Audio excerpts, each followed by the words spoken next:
You want to go first? Oh yeah. And then you go next? You go first. Erin and I met in April 2014.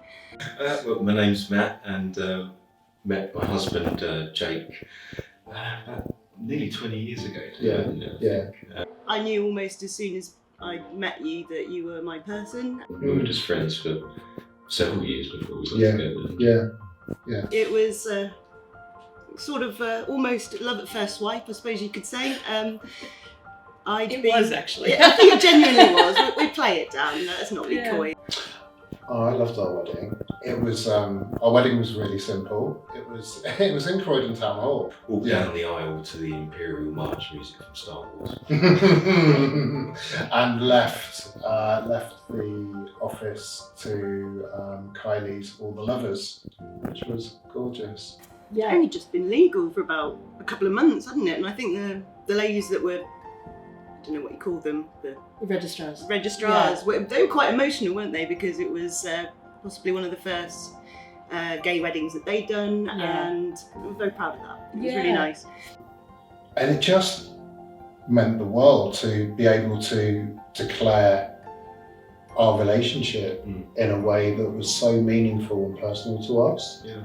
And to just see the support of family and friends.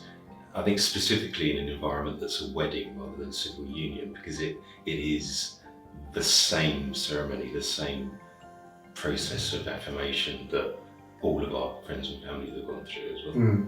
So we attended the wedding of our dear friends a couple of weeks ago, and it was a celebration of queer joy, wasn't it? Yeah. And I just think if little Sarah could have seen that wedding as something that could have been in my future as a kid, I think I would have sort of lived a bit more with purpose as a child, sort of growing up. I could never picture the old heterosexual white wedding thing, and that wedding that we went to the other week was just pure joy, pure happiness.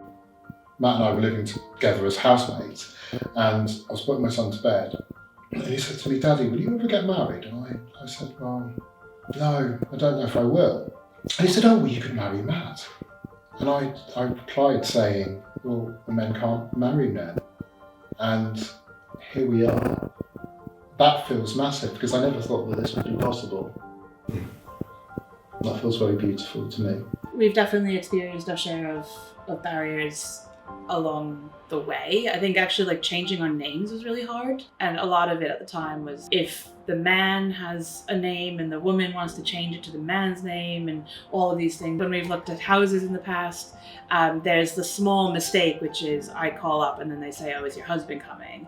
And then there's the other side of that, of us really needing to be clear, like who the neighbors are we going to be safe in the area?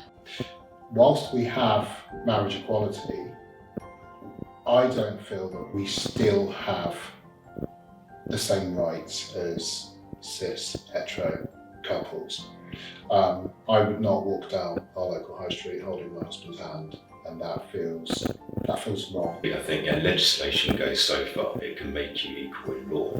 It doesn't necessarily make you equal in society. But I just think if we just keep fighting the good fight, which will never be over, we'll keep getting slowly but surely further on.